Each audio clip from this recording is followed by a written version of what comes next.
Hi guys! In this video I'm going to show you how I painted this beautiful pink lily in watercolors, as you can see here. This is a pretty simple tutorial, so if you're a beginner you can go and try to paint this lily as well. You will find the list of the materials under this video in the description. You will also find the outline drawing, like the outlines that I drew for you. And you can print it in whatever size you want to follow this tutorial. Don't forget to follow me on Instagram as well as here on YouTube and show me your finished artwork. I start by building each petal at a time using a mix of alizarin crimson hue and quinacridone rose. You can see that my pistils are blue. This is a masking fluid that protects them. I won't be able to paint on them until I remove it. I work wet on wet here. I apply some water, and only when the surface of paper is wet, I will apply my colors. This way the colors spread smoothly. To create a darker purple, I add some Winsor violet to my main mix of alizarin crimson hue and quinacridone rose, and I shape the lights on my petal with a clean damp brush.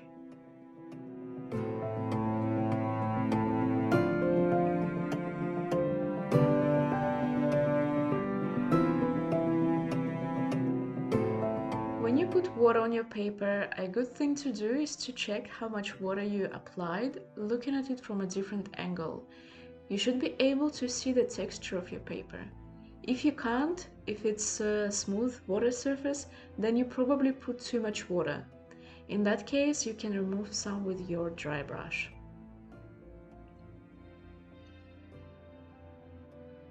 You want to keep some parts of your paint almost white because this will add some volume to your petals. This is why I keep the middle part of my petals lighter in color. I keep look at my reference photo to see the shape of the petals. Here again I use my mix of alizarin crimson hue, quinacridone rose and Winsor violet to keep the mix pretty dark for this part of the petal that stays in shade.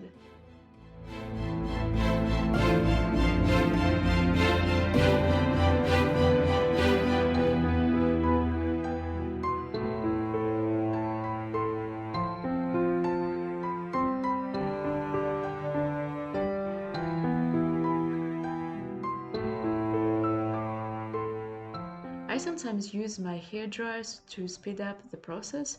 If you do this, make sure you don't have too much water on your painting, as it may dry unevenly. It's better to use it when your paper is damp, just to make the process a bit faster.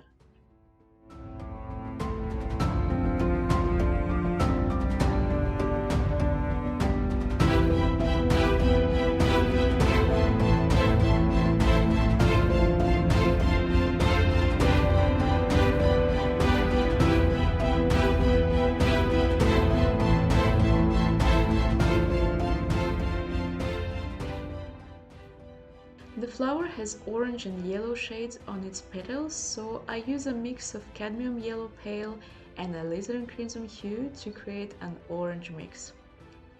I use it on the biggest petal. Once your first layer of watercolor is dry, you can apply a second layer to enhance the colors and shape the form of your petals. If you put too much color somewhere, just use your clean dry brush to remove the excess of your watercolor.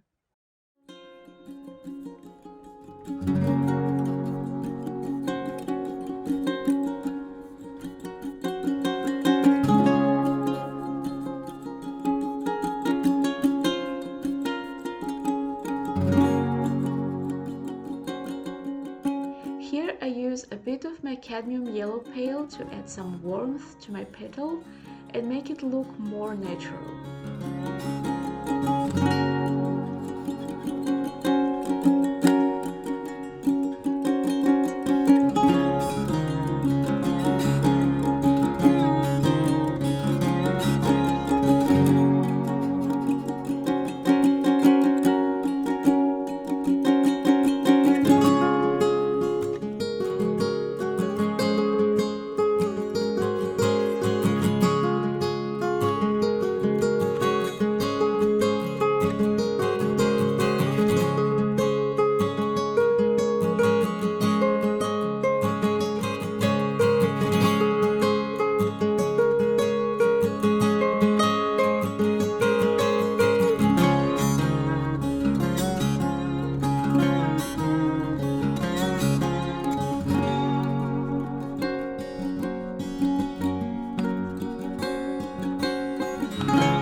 The outside of the petals is very interesting.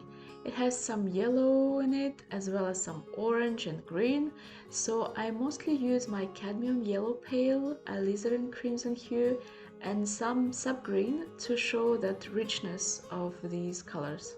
Do not overwork the part you're working on, let it dry and continue to build your layers of watercolor. It's better to put less color and put some more layers than to put too much color and then try to remove it. You have better control on your painting when you build your layers one by one.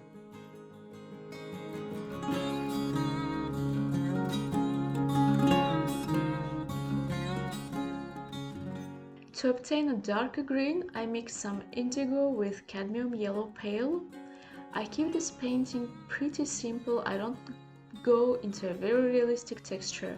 Sometimes I just appreciate the simplicity.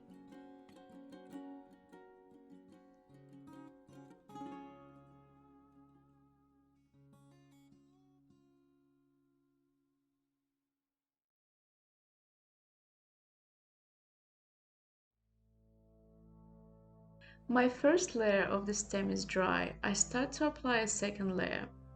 It is quite rich in color and one layer is not enough.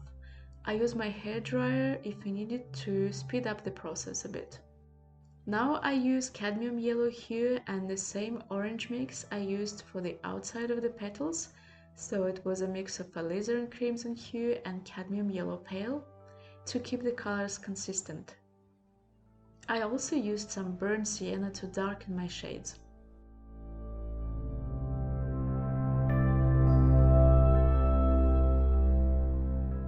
I will work now on the outside of the last left petal.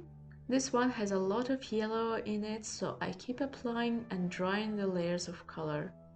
On top of it, I would mostly use alizarin crimson hue, and on the bottom I will use some sub-green to make it look more natural.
To paint your pistils. I use what was left of our last orange mix that we used for petals, and I add more cadmium yellow hue to it.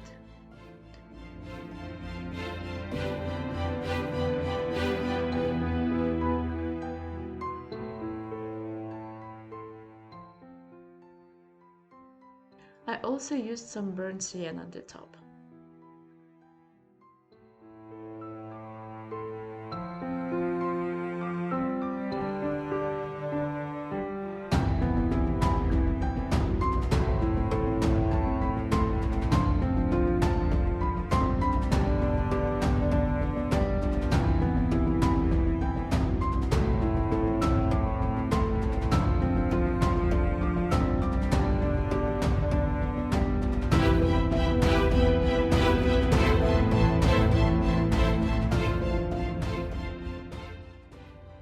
decided to darken my petals a tiny bit.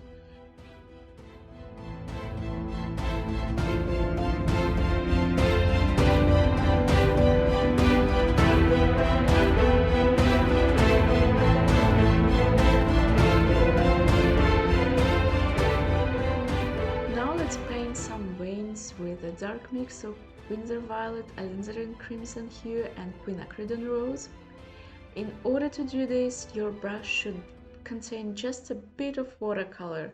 It shouldn't be too wet, so that you don't lose the control over your brush. My hand barely touches the paper and it has a movement like if it was trembling that allows me to have an even stroke and not look more natural.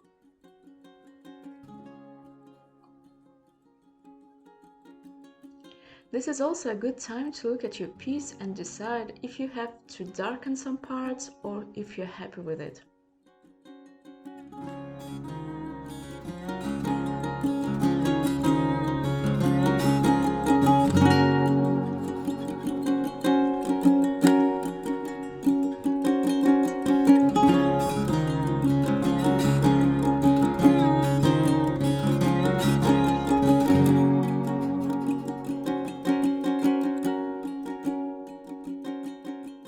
With my golden pen, I add some drops, imitating the pollen of the flower, and then it's done.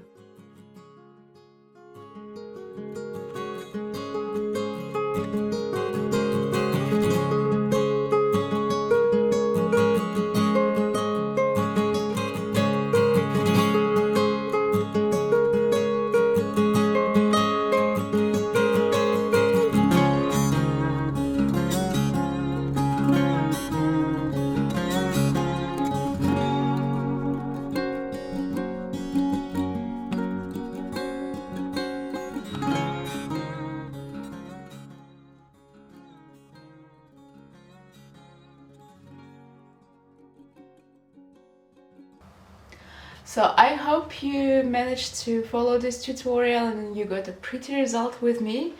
Don't forget to follow me on Instagram as well as here on YouTube, and don't forget to share your finished artwork. I would be really happy to see it. See you soon!